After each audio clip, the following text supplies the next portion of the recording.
ಮತ್ತೊಂದು ಕಡೆ ರಾಹುಲ್ ಗಾಂಧಿ ನೇತೃತ್ವದ ಭಾರತ್ ಜೋಡೋ ನ್ಯಾಯ ಯಾತ್ರೆ ಅಸ್ಸಾಂಗೆ ಲಗ್ಗೆ ಇಟ್ಟಿದ್ದಂತಹ ಸಂದರ್ಭದಲ್ಲೇ ರಾಜಕೀಯ ಜಟಾಪಟಿಗೂ ಕೂಡ ಇದು ವೇದಿಕೆ ಆಗ್ತಾ ಇದೆ. ಬನ್ನಿ ನೋಡೋಣ.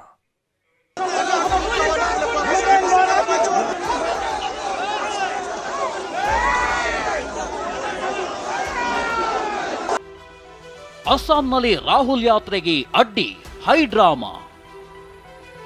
ಬ್ಯಾರಿಕೇಡ್ ಕಿತ್ತೆಸೆದು ಮುನ್ನುಗ್ಗಿದ ನ್ಯಾಯ ಯಾತ್ರೆ. ರಾಹುಲ್ ಗಾಂಧಿ ನೇತೃತ್ವದ ಭಾರತ್ ಜೋಡೋ ನ್ಯಾಯ ಯಾತ್ರೆ ಅಸ್ಸಾಂ ತಲುಪುತ್ತಿದ್ದಂತೆ ಹಂಗಾಮ ಸೃಷ್ಟಿಯಾಗಿದೆ. ನಿನ್ನೆ ಬಟಧ್ರವತಾನ್ ದೇವಸ್ಥಾನ ಪ್ರವೇಶಕ್ಕೆ ಅನುಮತಿ ನಿರಾಕರಿಸಿದ್ದ ಅಸ್ಸಾಂ ಸರ್ಕಾರ ಇಂದು ಯಾತ್ರೆ ಸಾಗುವ ಮಾರ್ಗಗಳಿಗೆ ಬ್ಯಾರಿಕೇಡ್ ಅಳವಡಿಸಿತ್ತು. ಆದರೆ ಇಂದು ಬೆಳಗ್ಗೆ ಪುನರಾರಂಭಗೊಂಡ ನ್ಯಾಯ ಯಾತ್ರೆ ಸ್ವಲ್ಪ ದೂರ ಸಾಗ್ತಿದ್ದಂತೆ ಪೊಲೀಸರು ಬ್ಯಾರಿಕೇಡ್ ಹಾಕಿ ತಡೆದಿದ್ದಾರೆ. ಇದರಿಂದ ರೊಚ್ಚಿಗೆದ್ದ ಕಾಂಗ್ರೆಸ್ ಕಾರ್ಯಕರ್ತರು ಪೊಲೀಸ್ ಬ್ಯಾರಿಕೇಡ್ ಕಿತ್ತೆಸೆದ್ರು. ಈ ವೇಳೆ ಪೊಲೀಸರು ಹಾಗೂ ಕಾಂಗ್ರೆಸ್ ಕಾರ್ಯಕರ್ತರ ನಡುವೆ ನೂಕಾಟ ತಳ್ಳಾಟ ನಡೆಯಿತು.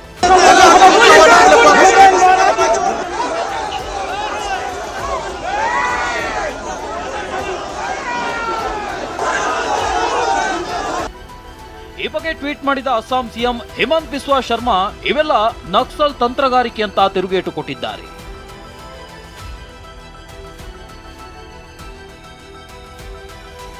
ಇವತ್ತು ಅಸ್ಸಾಂನಿಂದ ಮೇಘಾಲಯಕ್ಕೆ ತೆರಳುವ ಮುನ್ನ ರಾಹುಲ್ ಗಾಂಧಿ ವಿದ್ಯಾರ್ಥಿಗಳೊಂದಿಗೆ ಸಂವಾದ ನಡೆಸಲು ಮುಂದಾಗಿದ್ದರು. ಆದರೆ ಬಿಜೆಪಿ ಸರ್ಕಾರ ತಡೆದ್ರು ನೂರಾರು ವಿದ್ಯಾರ್ಥಿಗಳು ಬಂದಿದ್ದಾರೆ ಅಂತ ಕಾಂಗ್ರೆಸ್ ಸಾಮಾಜಿಕ ಜಾಲತಾಣಗಳಲ್ಲಿ ವಿಡಿಯೋ ರಿಲೀಸ್ ಮಾಡಿದೆ.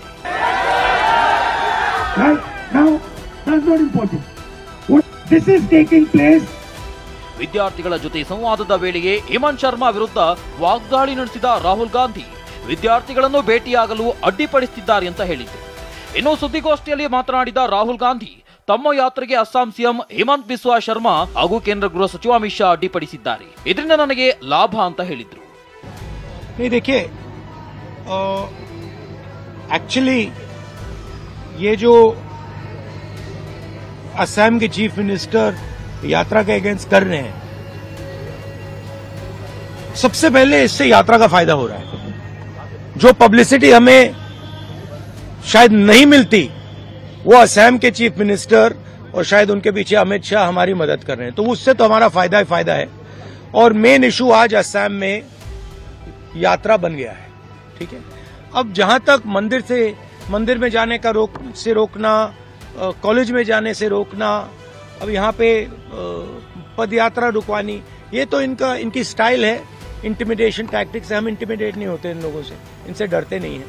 तो हमारा तो फायदा है. हमारा जो मैसेज है, न्याय का मैसेज है, वो तो जा रहा है. ಇನ್ನು ರಾಹುಲ್ ಗಾಂಧಿ ಪ್ರಚೋದನೆ ನೀಡುತ್ತಿದ್ದು ಕಾನೂನು ಉಲ್ಲಂಘಿಸಿದ್ರೆ ಕಾನೂನು ಕ್ರಮ ಕೈಗೊಳ್ಳಬೇಕಾಗುತ್ತೆ ಅಂತ ಎಚ್ಚರಿಸಿದ್ದಾರೆ. ಹೀಗೆ ಮಣಿಪುರದಿಂದ ಆರಂಭವಾದ ಭಾರತ್ ಜೋಡೋ ನ್ಯಾಯ ಯಾತ್ರೆ ಅಸ್ಸಾಂ ತಲುಪುತ್ತಿದ್ದಂತೆ ಹಂಗಾಮ ಸೃಷ್ಟಿಯಾಗಿದೆ. ಸದ್ಯಕ್ಕೆ ನ್ಯಾಯ ಯಾತ್ರೆ ತಾತ್ಕಾಲಿಕವಾಗಿ ಸ್ಥಗಿತಗೊಂಡಿದೆ. Bureau report TV nine. ಹೀಗೆ ರಾಹುಲ್ ಗಾಂಧಿ ಭಾರತ್ ಜೋಡೋ ನ್ಯಾಯ ಯಾತ್ರೆಗೆ ತಡೆ ನೀಡಿದ್ದನ್ನ ಕರ್ನಾಟಕ ಕಾಂಗ್ರೆಸ್ ಕೂಡ ಖಂಡಿಸ್ತಾ ಇದೆ. ಅಸ್ಸಾಂ ಬಿಜೆಪಿ ಸರ್ಕಾರದ ನಡೆಯನ್ನ ಖಂಡಿಸಿ ಬೆಂಗಳೂರಿನ ಫ್ರೀಡಂ ಪಾರ್ಕ್ನಲ್ಲಿ ಕಾಂಗ್ರೆಸ್ ನಾಯಕರು ಪ್ರತಿಭಟನೆಯನ್ನ ನಡೆಸ್ತಾ ಇದ್ದಾರೆ. ಪ್ರತಿಭಟನೆಯಲ್ಲಿ ಕೆಪಿಸಿಸಿ ಅಧ್ಯಕ್ಷ ಡಿಕೆ ಶಿವಕುಮಾರ್ ಕೂಡ ಭಾಗಿಯಾಗಿದ್ರು. ಹಲವು ಸಚಿವರುಗಳು, ಶಾಸಕರುಗಳು ಕಾರ್ಯಕರ್ತರಿಗೆ ಸಾಥ್ ಕೊಟ್ಟರು. ಇದೇ ಸಂದರ್ಭದಲ್ಲಿ ಡಿಸಿಎಂ ಡಿಕೆ ಬಿಜೆಪಿ ವಿರುದ್ಧ ಕಿಡಿಕಾರಿದ್ದಾರೆ.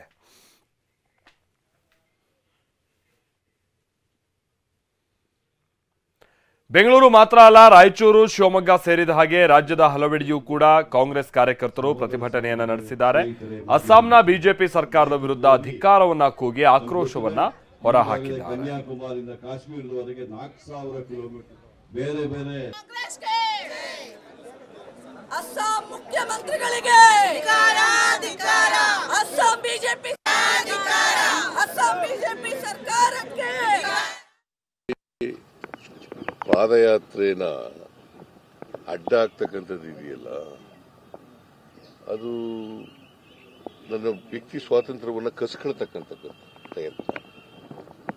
ಪಾದಯಾತ್ರೆ ಮಾಡೋದು ದೇಶದ ಸಮಸ್ಯೆಗಳನ್ನು ಅರ್ಥ ಮಾಡ್ಕೊಳ್ಳಿಕ್ಕೆ, ಸಮಾಜದ ಸಮಸ್ಯೆಗಳನ್ನು ಅರ್ಥ ಮಾಡ್ಕೊಳ್ಳಿಕ್ಕೆ, ಜನರ ಸಮಸ್ಯೆಗಳನ್ನು ಅರ್ಥ ಮಾಡ್ಕೊಳ್ಳಿಕ್ಕೆ ಪಾದಯಾತ್ರೆ ಮಾಡ್ತಾ ಇದ್ದಾರೆ ರಾಹುಲ್ ಗಾಂಧಿ ಅವರು.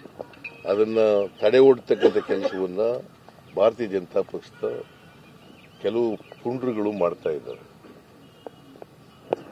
ಸೊ ಅದಕ್ಕೆ ಕಾಂಗ್ರೆಸ್ ಪಕ್ಷ ಪ್ರತಿಭಟನೆಯನ್ನು ಮಾಡ್ತಾ ಇದೆ, ಬಿಜೆಪಿ ವಿರುದ್ಧ ಪ್ರತಿಭಟನೆಯನ್ನು ಮಾಡ್ತಾ ಇದೆ.